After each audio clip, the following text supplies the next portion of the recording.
subscribe the channel and press the bell icon for latest updates. Philosophy অনার্সের যারা student তাদের semester 4-এ Calcutta ইউনিভার্সিটির অবশ্যই রবীন্দ্রভারতী স্টুডেন্টদেরও কিন্তু এই একই সিলেবাস রয়েছে। কিন্তু ক্যালকাটা ইউনিভার্সিটির যারা স্টুডেন্ট তাদের সিসি 9-এ মেথড অফ ডিডাকশন যে চ্যাপ্টারটা রয়েছে তার মধ্যে রয়েছে 19 রুলস। তো আমি তোমাদেরকে 19 রুলসের উপরে অনেকগুলো ক্লাসই দিয়েছিলাম প্রথম দিকে, কিন্তু কিছু হয়তো সমস্যা হয়েছে, তার কারণ আমারই মনে হয়েছে যে একটু লেখাগুলো স্পষ্ট নয়। সেখানে দাঁড়িয়ে আমি যে কটা করিয়েছি সেগুলো আমি আর রিপিট করছি না, আমি আরও নতুন কিছু করাচ্ছি। এখন দেখো লাস্ট 19 রুলসের যেটা সব থেকে very very important last part part, তাতে কিন্তু 20টা রয়েছে। তার মধ্যে আমি বেশ কিছু করিয়েছি আগে 19 রুলসের ক্লাসগুলোতে। আজকে আমি দুটো ইম্পর্টেন্ট করাবো, 17 আর 19। 17 আর 19 কিন্তু আমি আগে করাইনি। 17 আর 19 এই দুটোই কিন্তু বেশ বড়, এবং এই জায়গাটা পরিষ্কার তোমাদের কাছে আমার মনে হয় যে 19 রুলস খুব ভালো মুখস্থ না থাকলে আমাদের এগুলো সলভ করা খুব প্রবলেম। কিন্তু আমার মনে হয় এতদিনে তোমাদের 19 রুলস পুরোটাই ঠিক মতন কমপ্লিট হয়ে গেছে। তো 17 আর 19 আজকে আমরা করব। তার মধ্যে প্রথমেই 17টা করে নি, চলো। দেখো 17তে রয়েছে curl F vel curl second ব্র্যাকেটের মধ্যে কার্ল জি dot H dot G vel H. Second প্রেমিসে রয়েছে G implies H imply H implies G implies I, therefore রয়েছে F implies F dot I. এখন আমাকে এটা বার করতে গেলে আমি যদি কোনোভাবে এফ ইমপ্লাইজ আই এটা বার করতে পারি, তাহলেই কিন্তু অ্যাবসের রুলসের দ্বারা আমি এটা পাবো। অ্যাবসের রুলসে যেটা রয়েছে তাতে হচ্ছে p implies q, therefore p implies P dot Q.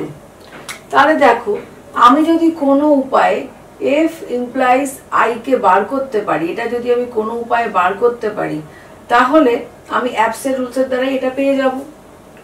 এই জায়গাটা পরিষ্কার।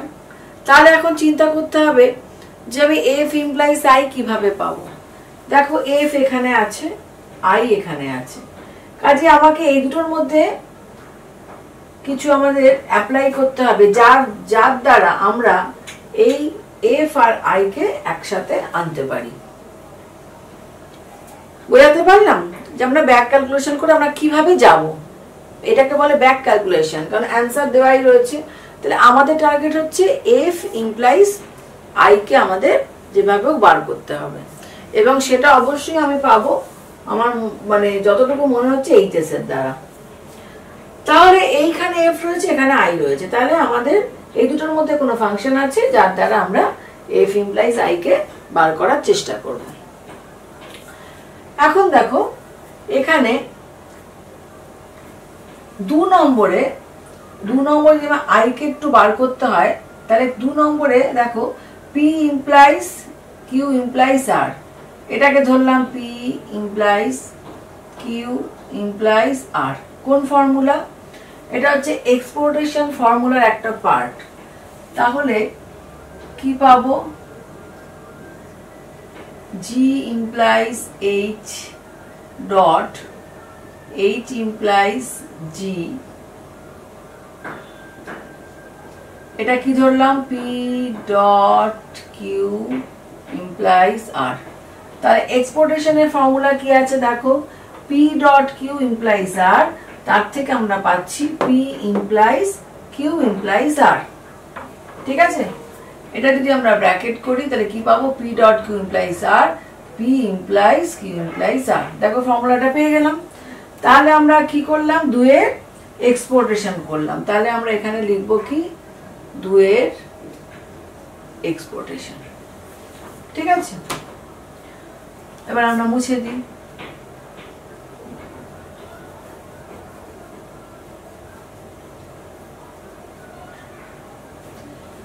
এখন দেখো এইখানে এই পার্টটা দেখো, তাহলে দেখো আই বলেছিলাম আমার আই দরকার, আমি ডান দিকে কিন্তু আই পেয়ে গেছি। তাহলে এই পোর্শনটাতে কি আসছে, P implies Q dot Q implies P, এটা আমরা ধরতে পারি। এটা কোন ফর্মুলা, এটা ট্রিপল বারের formula. P implies Q dot Q implies P, এটা হচ্ছে আমাদের ট্রিপল বারের ফর্মুলা। ট্রিপল বারে তাহলে আমরা কি পাচ্ছি, 4 নম্বর স্টেপে G triple bar H implies I, কি পেলাম, 3 এর ইকুইভ।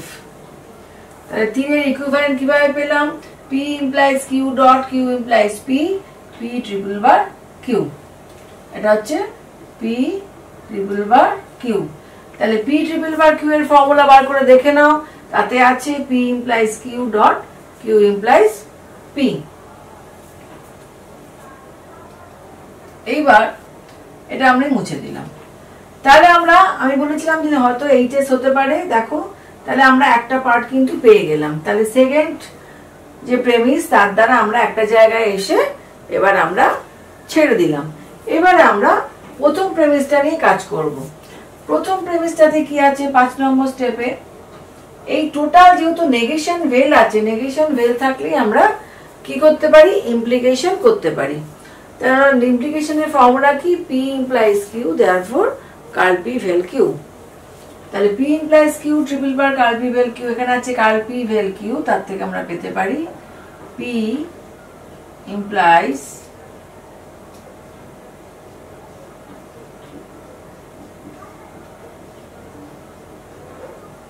দেখো যেমন আছে লিখে দিলাম, কি পেলাম, 1 এর ইমপ্লিকেশন। তাহলে 1 এর ইমপ্লিকেশন হলো। এইবার আমাকে তাহলে F পেয়ে গেছি, দেখো F implies I আমরা পেয়ে গেছি। তাহলে আমাদেরকে কোনোভাবে এটাকে ম্যাচ করতে হবে। এবার এইটার কাজ, এইটুকু আমরা দেখব কিভাবে G ট্রিপল বার H আনা যায়, কিভাবে আনা যায়। তাহলে দেখো এখানে আছে negation P dot Q, negation P dot Q, তাকে আমি কি করতে পারি, ডিমর্গান করতে পারি। F implies যেমন আছে রেখে দিলাম, এটাকে করলাম নেগেশন P ভেল নেগেশন Q।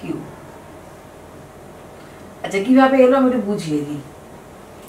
এখানে দেখো নেগেশন, এটা নেগেশন P ডট Q, এটাকে ধরেছি নেগেশন, পুরোটাকে ধরেছি P ডট, এটা ধরেছি Q। তাহলে নেগেশন P ডট Q, তার থেকে কি পাচ্ছি, নেগেশন P ভেল নেগেশন Q। তাহলে ডিমর্গানের ফর্মুলা কি ছিল, বাইরে নেগেশন, এটা ব্র্যাকেটের মধ্যে হবে, বাইরে নেগেশন P ডট Q, তার থেকে পাচ্ছি নেগেশন P ভেল নেগেশন Q। তাহলে এটা হচ্ছে ডিমর্গানের ফর্মুলা। তাই ডিমর্গানের ফর্মুলা যদি আমরা অ্যাপ্লাই করি, এবার দেখো মুছে দিই নাহলে অসুবিধা হবে।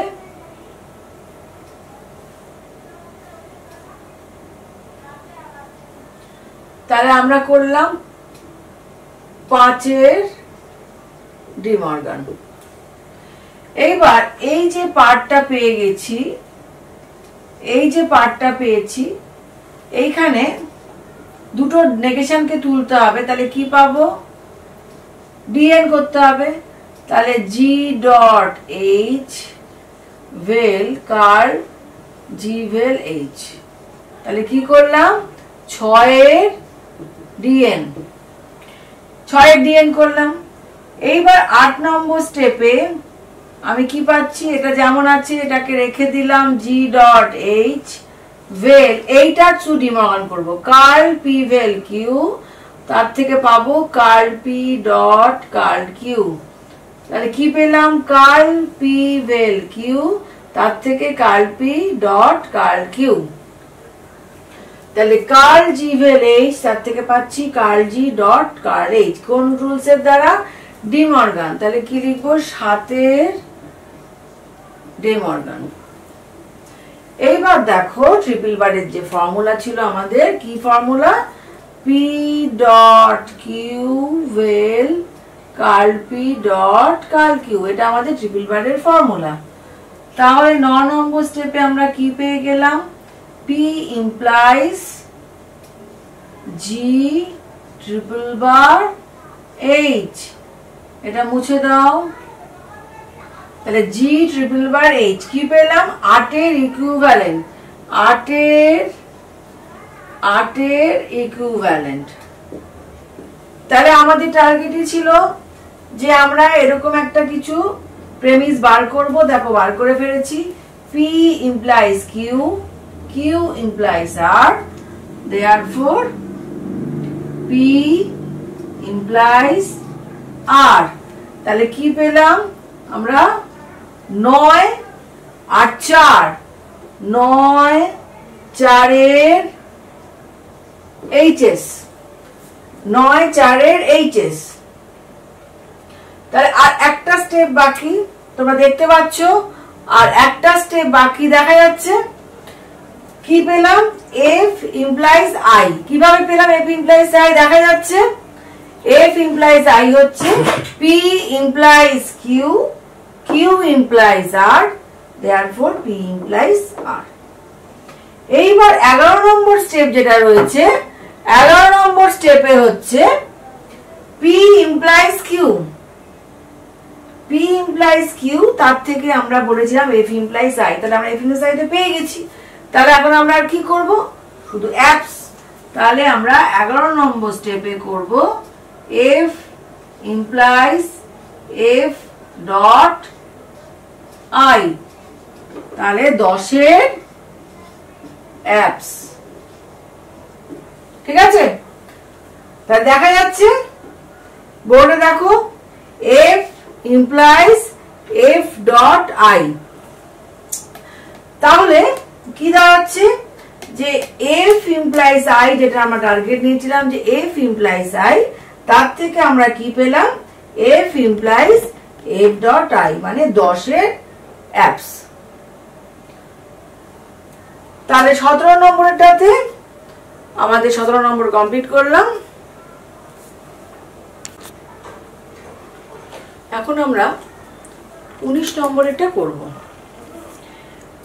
17 আর 19 এই দুটো আমি প্রথমেই বলেছিলাম যে 17 আর 19 আমি করাবো তার মধ্যে 17টা আমি করেছি আশা করি তোমরা বুঝতে পেরেছো এগুলো একটু বড় কাজেই সেক্ষেত্রে অ্যাপ্লিকেশনটা খুব ভালো করে রুলস মুখস্থ না থাকলে একটু অসুবিধা হয় তো 19 নম্বরটা দেখো 19 নম্বরে যেটা দিয়েছে m implies n dot o implies p negation n will negation p 3 নম্বরে দিয়েছে negation m dot o will q এখন আমি তোমাদেরকে ব্যাক ক্যালকুলেশনের কথা অনেকবার বলেছি কারণ এই 20টাই হচ্ছে খুব ইম্পর্টেন্ট কিন্তু দেখো যখন লাস্ট ইয়ারের কোশ্চেন পেপার দেখবে আমি লাস্ট ইয়ারের কোশ্চেন পেপার এরপরে সলভ করাবো কিন্তু দেখো লাস্ট দেখবে যে এই 20টার মধ্যেই যে আসবে এরকম কোনো কথা নেই আরো অনেক বাইরের থেকে দিতে পারে কাজে সেক্ষেত্রে এইটুকু করলাম খুব ভালো করে প্র্যাকটিস করলাম করে চলে গেলাম সেটাই কিন্তু যথেষ্ট নয় বিষয়টাকে জানতে হবে যে আমি কিভাবে করব তার জন্য 19 রুলসে ভীষণভাবে ব্যাক ক্যালকুলেশন জানা খুব দরকার যে আমি কোন ওয়েতে যাব কারণ এটা তো মুখস্থ করার কোনো উপায় নেই তো ব্যাক ক্যালকুলেশন যখন শেখাচ্ছি ভালো করে দেখো এখানে বলেছি কিউ কনক্লুশনে বলেছি কিউটা আছে কোথায় কিউটা এখানে আছে তা আমি যদি এইটাকে কোনোভাবে বার করতে পারি তাহলে এমপির দ্বারা আমি কিউ পাবো ঠিক আছে তাহলে দেখো আমি যদি ব্যাক ক্যালকুলেশন করে আমি রাফ করছি আমি যদি কোনোভাবে এই negation m dot o implies q এইটা পাই এটা পাই, তাহলে আমি এমপি নেগেশন এইটা পাই নেগেশন এম ডট ও, তাহলে আমি এমপির মাধ্যমে কিউ পাবো। তো এইটা পেতে গেলে আবার এটা কোত্থেকে পাবো, নেগেশন এম ভেল নেগেশন ও ডি মর্গান। তাহলে এইটা যদি পাই তাহলে ডি মর্গানের মাধ্যমে এটা পাবো, যতটা যাওয়া যায়। এইটা কোত্থেকে পেতে পারি, দেখো এম ইমপ্লাইজ নেগেশন ও, এইটা যদি কোনোভাবে পাই তাহলে এইটাকে ইমপ্লিকেশন করলাম, করে এটাকে ডি মর্গান করলাম, করে এটাকে এটার সাথে এমপি করলাম, এটা পাবো। তাহলে আমি ব্যাক ক্যালকুলেশন করতে করতে আমি এই জায়গা অবধি যেতে পারি। তাহলে এইটা পরিষ্কার হলো, এম আর নেগেশন ও এই দুটোকে আমাকে পেতে হবে। তো চলো আমরা এবার কাজ করি। তো এইভাবে এই জায়গাটা যদি আমরা কোনোভাবে পেয়ে যাই তাহলে আমরা এইখানে আসতে পারবো। তো প্রথমেই রয়েছে এম ইমপ্লাইজ এন, এম তো আমাদের দরকারি, তাহলে প্রথমেই রয়েছে এম ইমপ্লাইজ এন। তাহলে 4 নম্বর স্টেপে এম ইমপ্লাইজ এন মানে 1 সিম্প করলাম, ঠিক আছে, 1 সিম্প করলাম। এখন করে এই মুহূর্তে এটাতে আর কিছু করার নেই। এবার 2 নম্বর প্রেমিসে যাব। 2 নম্বর প্রেমিসে দেখো রয়েছে negation N vel negation P. তাই negation N vel negation P, একে আমি যদি ইমপ্লিকেশন করি কি পাবো, একে আমি ইমপ্লিকেশন করলে পাবো এন ইমপ্লাইজ নেগেশন পি, ঠিক আছে। তাহলে আমার কিন্তু সবসময় বাঁ দিকে এমটা দরকার। তো দেখো একটা এইচএস এর কাজ করছে, দেখতে পাচ্ছ। তাহলে এখানে এটা আমরা কোত্থেকে পেলাম, এন ইমপ্লাইজ নেগেশন পি, এটা কোত্থেকে পেলাম, 2 নম্বর থেকে পেলাম। Negation p vel Q, P implies Q, তার মানে 2 এর ইমপ্লিকেশন। এবার এইচএস হচ্ছে, এইচএস এ কি পাচ্ছি, এম ইমপ্লাইজ নেগেশন পি, কিভাবে পেলাম, 4, 5 এর এইচএস। তাহলে আমরা এরকম একটা জায়গায় পেলাম এম ইমপ্লাইজ নেগেশন পি। তাহলে এম ইমপ্লাইজ নেগেশন পি যখন পেলাম, এবার আমাদেরকে কি করতে হবে, ও পেতে হবে। দেখো এইখানে ও ইমপ্লাইজ পি রয়েছে, ঠিক আছে। তা আমরা যদি ও কে বার করতে হয় তাহলে আমি এখানে কমিউট করে 7 নম্বর স্টেপে পি ডট কিউ, তার থেকে পাচ্ছি O implies P dot M implies N, 1 এর কমিউটেশন। তাহলে আমার ও ইমপ্লাইজ পি দরকার, তাহলে ও ইমপ্লাইজ পি কে আমি সিম করব, কি পাচ্ছি, 7 এর সিম্প। তাহলে আমার এই ওটাকে পেতে হবে এবং সেটা ডান দিকে পেতে হবে, এখানে আমার আছে তাই। তাহলে আমি এক্সচেঞ্জ যদি করি, ও ইমপ্লাইজ পি কে যদি পি ইমপ্লাইজ ও এর কিছুতে আনতে যাই তাহলে একমাত্র একটাই ফর্মুলা হচ্ছে ট্রান্স। তাহলে আমি কি করব, নেগেশন পি ইমপ্লাইজ নেগেশন ও, তাহলে কি পেলাম, 8 এর ট্রান্স। তো একটা জিনিস দেখো, আমি বলেছিলাম এম আর ও কে কোনোভাবে পেতে গেলে আমাকে এইচএস এর সাহায্য দরকার। তো এইখানে রয়েছে নেগেশন পি, এখানেও রয়েছে নেগেশন পি, তার একটা এইচএস এর সম্ভাবনা আছে। তাহলে 10 নম্বর স্টেপে আমি কি পাচ্ছি, এম ইমপ্লাইজ নেগেশন ও, কার সাথে কার, 6 নম্বর আর 9 নম্বরের মধ্যে হচ্ছে এইচএস। দেখো আমরা পৌঁছে গেছি এম ইমপ্লাইজ ও, যেটা আমাদের টার্গেট ছিল। আমরা যে ব্যাক ক্যালকুলেশন করে গেছিলাম, একটা অঙ্কতে অ্যান্সারে পৌঁছাতে গেলে যে ব্যাক ক্যালকুলেশন দরকার, আমি কোথা থেকে অ্যান্সারটা পাবো, আমি কি বলেছিলাম, ব্যাকে গেছিলাম যে কোথা থেকে যেতে পারি, যতটা অবধি যাওয়া যায়। দেখো আমরা ভাঙতে ভাঙতে এই জায়গাটায় গেছিলাম, যদি বলেছিলাম কি, যদি এইটা পাই তাহলে আমরা এই প্রসেসে অ্যান্সারে পৌঁছাবো। দেখো আমরা পেয়ে গেছি এম ইমপ্লাইজ নেগেশন ও, টার্গেট ছিল আমাদের এটা। তাহলে এখন আমরা এইখান থেকে আবার কিউতে পৌঁছাবো। তাহলে এবার কি করব, 11 নম্বর স্টেপ কি করলাম, নেগেশন এম ভেল নেগেশন ও, কিভাবে পেলাম, P পি ইমপ্লাইজ কিউ, তার থেকে নেগেশন পি ভেল কিউ। তাহলে কোন ফর্মুলা? 10-এর ইমপ্লিকেশন। ইমপ্লিকেশন কিভাবে হলো? পি ইমপ্লাইজ কিউ, তার থেকে কার্ল পি ভেল কিউ। এবার আমি বোর্ডে অসুবিধা হবে, আমি এখানে চলে যাই। দেখো 12 নম্বর স্টেপ, এখানে 11 অবধি করলাম, এবার 12তে চলে গেলাম। কি আছে? এই দেখো এই স্টেপটা, এটার পরের স্টেপ এটা আমরা এটা পেয়ে গেছি। তাহলে এবার আমরা কি করব? ডি মর্গান করব। Negation p vel negation q. তাহলে কি পাবো? বাইরে নেগেশন এম ডট ও, মানে 11 ডি মর্গান। 11 ডি মর্গান কি করে পেলাম? Negation p vel negation q, তার থেকে নেগেশন পি ডট কিউ। তাহলে 11 ডি মর্গান হলো। এইবার যখনই আমি এইটা পেয়ে গেলাম, এই যে এইটা পেয়ে গেলাম, তার মানে আমি এখানে চলে আসব। এখানে কি আছে? পি, পুরোটা পি ইমপ্লাইজ কিউ। পি সুতরাং কিউ। তাহলে কি পেলাম? 3 12 এমপি। 3 আর 12 এমপি। তাহলে আমরা প্রমাণ করতে পারলাম। তাহলে অ্যান্সার যেটা ছিল কিউ, আমরা ব্যাক ক্যালকুলেশন করে এটা দেখেছিলাম। আর এখানটা একবার দেখে নাও। আমরা কি করলাম? প্রথমে 1-এর সিম করলাম, তারপরে 2-এর ইমপ্লিকেশন করেছিলাম, curl P vel Q, P implies Q, curl P vel Q. Implication করলাম, তারপরে 4 আর 5-এর এই দুটোর মধ্যে এই টেস্ট করে এটা পেলাম। তারপরে 1-এর কমিউটেশন করলাম, করে 7-এর সিম করলাম, করে 8-এর trans, P implies Q, curl Q implies curl P. 6 আর 9-এর এইচএস, 6 নম্বর আর 9 নম্বরের মধ্যে আমরা এইচএস করে পেলাম এম ইমপ্লাইজ কার্ল ও। তারপরে আমরা কি করলাম? ইমপ্লিকেশন কি করলাম? পি ইমপ্লাইজ কিউ, তার থেকে কার্ল পি ভেল কিউ আমি লিখে দিয়েছিলাম।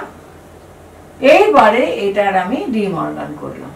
ঠিক আছে, ডি মর্গান করলাম, ডি মর্গান করে তারপরে এমপি। তাহলে 17 আর 19 আমরা সলভ করলাম। Very very important. এই পার্টে যে 20টা রয়েছে প্রত্যেকটাই খুব ইম্পর্টেন্ট, তার মধ্যে এই দুটো খুব ইম্পর্টেন্ট।